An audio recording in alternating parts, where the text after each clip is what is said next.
During Donald Trump's interview with Bill O'Reilly, he specifically addressed the issue of so-called sanctuary cities and how he plans on going after them by cutting federal funding if they don't abide by his rules of going after undocumented immigrants. Now, California has resisted some of Donald Trump's policies, and they specifically plan on resisting some of his ideas when it comes to undocumented immigrants. So apparently a number of lawmakers have pushed back against the notion of, ending sanctuary cities by actually making California a sanctuary state for undocumented immigrants. Now, I'll get to the details of that in just a second and why lawmakers in California would want to do that. But before I do so, take a look at Donald Trump's tough talk when it comes to California.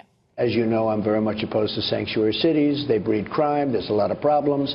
If we have to, we'll defund. We give tremendous amounts of money to California. So you're going to defund. California in many ways is out of control, as you know.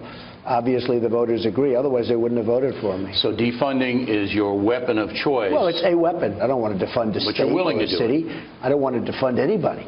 I want to give them the money they need to properly operate as a city or a state. If they're going to have sanctuary cities, we may have to do that. Certainly, that would be a weapon. Now, efforts by Democratic state lawmakers or legislators to make California a de facto sanctuary state would restrict state and local law enforcement, including school, police, and security departments, from using their resources to aid federal authorities in immigration enforcement. Okay, so that's their plan. He says, I think it's ridiculous. Sanctuary cities, as you know, I'm very much opposed to sanctuary cities. They breed crime. There's a lot of problems. He also said, if we have to, we'll defund. We give tremendous amounts of money to California. California, in many ways, is out of control, as you know.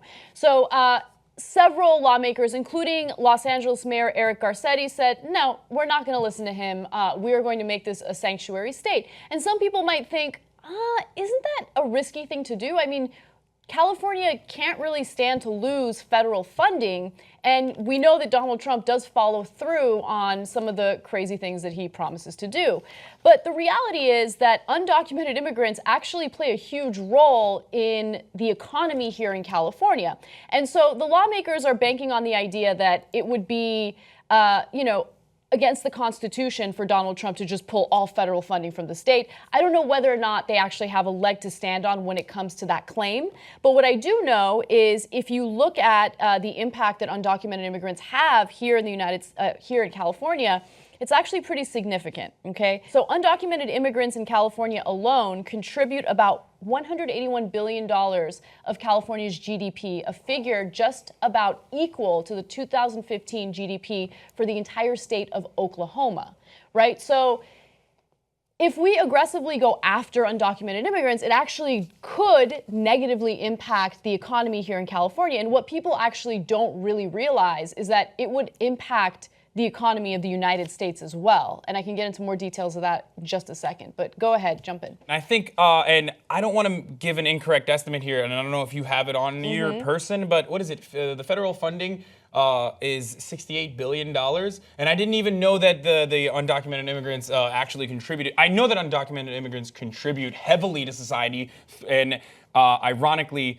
it's one of the talking points against undocumented immigrants is always like, oh, well, they're taking our welfare. It's like, no, they actually contribute more to society than they take, asshole. Well, in California, you have to keep in mind, we have a pretty high, sales tax. And so they do pay taxes in the form of sales tax. And in a lot of cases, since they're undocumented and they're working under a Social Security number that isn't theirs, they actually contribute money to the Social Security system that they never get to benefit from because, again, they're not legal. So they're not going to get those benefits later on. But I do see the other side as well. Like, I mean, this is a very complicated issue, and you can't necessarily be like, all right, let's allow everyone to come into the country then. Like, and then that's kind of the fear. They're not saying that. But so there's a lot of misinformation about sanctuary cities, and it always annoys me because people assume like sanctuary cities are basically allowing people to come in and carte blanche, do whatever they want and rape and kill people because that's what a lot of people assume.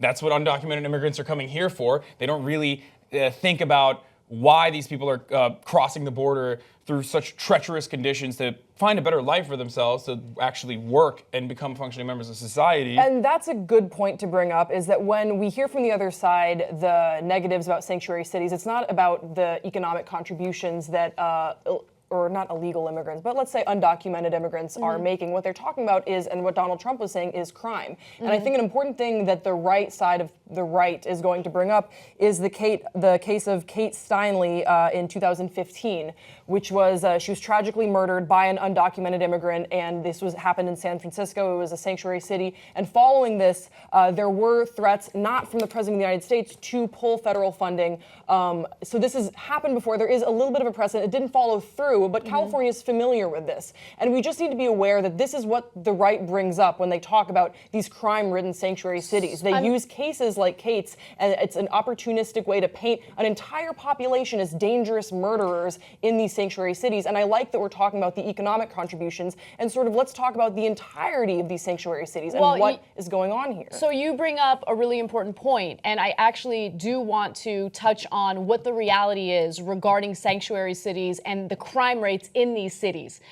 So of course, the fear-mongering about immigration will essentially tell you, oh my God, it's dangerous, they're criminals, they're rapists. And so that's one of the reasons why we need to do away with undocumented immigrants. But according to FBI data, looking into sanctuary cities, crime is not actually higher in these cities. In a lot of cases, it's actually lower. So an analysis of FBI crime data by Tom Wong, a professor of political science at the University of California, San Diego, finds that counties designated as so-called sanctuary areas by ICE typically experience significantly lower rates of all types of crime, including lower homicide rates than comparable non-sanctuary counties. So look, there's a huge difference between anecdotes and actual trends. And I think one of the biggest issues we have here in the US is that the electorate will mistake single stories or anecdotes as a depiction of a broader issue, and that's not the case here. So if you look at the data, and again, this data comes from the FBI, it is not true that sanctuary cities are less safe than other cities. So that's point number one. But point number two does have to do with the economy. And so when it comes to the issue of undocumented immigrants, look, I totally understand. We can't just open our borders and say, everybody come in, you know? Yeah. You have to have rules and regulations. That is completely fair, I understand that. But at the same time, I think that we don't get to the part of the discussion that addresses the economic contributions of undocumented immigrants here in the United States. It's much more nuanced than what the administration will have you believe. And so it's not as cut and dry as, we need to get rid of them. They're here illegally, they're breaking the law, we need to get rid of them. There are a lot of people, a lot of industries here in the United States that would actually suffer if we did that. There was a really great piece done regarding our agriculture industry here in the U.S. And so in various states, red states specifically, lawmakers were like, you know what, we're going to start to penalize the farm owners who keep employing undocumented immigrants. And so the farm owners were like, okay, well, we don't want to deal with these penalties. We don't want to deal with, breaking the law and the consequences. So why don't we go ahead and fire the undocumented immigrants and hire American farmers? And so they had a really hard time hiring farmers, and then they realized, okay, well, we probably have to pay them more. And in some states, I believe Oregon is one of them, they decided to increase the wages to $15 an hour, right? And they still couldn't find people who were willing to do the work. Okay, so I'm not saying that, oh, no American wants to do farming. Of course, there are Americans that want to do it, but it was just interesting to see this very specific industry experience negative ramifications of these anti-immigration laws. I don't mean to fearmonger, but what I'm genuinely terrified of is the deportation centers and how they're going to start utilizing them. Like, I have this fear, and this is something that was happening under the Obama administration as well. This is not a new concept, but like, they do take away undocumented immigrants. They do send them to deportation centers where they have to work for free. It's essentially free labor because it's not protected in the Constitution. If you're here illegally, then they can essentially get you or incentivize you to go and work for free for better conditions within the prisons. And it's really inhumane. It's just immoral and incredible that we still do it. And companies even like Whole Foods take advantage of this. Like, a lot of companies that you're not aware of still take advantage of this. It's small, but it's like a small percentage of their workforce, obviously. But what I'm worried is like, what if they do start rounding these people up, and then eventually they start working in these deportation centers? They won't send them back so quickly. Oh, we're processing. Sorry, because we cut federal funding to these institutions. Well, it's not even about, processing them. I think that there is a move and a push by the Trump administration to detain these individuals, essentially give them prison sentences before they get deported. Yeah. And so one of the things that, if you pay close attention to the stock market, you'll notice that stock for Geo Group, and I believe it's CoreCivic, that's Corrections Corporation of America, they changed their name to CoreCivic. Oh. Stock for those two companies, their private prisons, increased significantly after Donald Trump got elected. And it's because he does want to build more private prisons with the sole intention of housing undocumented immigrants before we deport them. Now, if you're concerned about saving money as an American taxpayer, that's actually a very, very expensive thing for us to do. And I don't really understand why we need to detain them and give them a prison sentence before we deport them.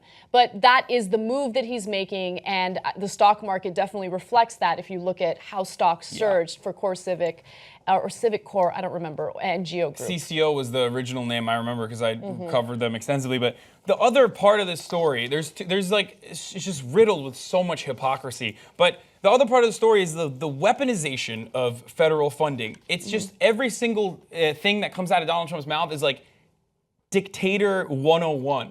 And I hate jumping the gun.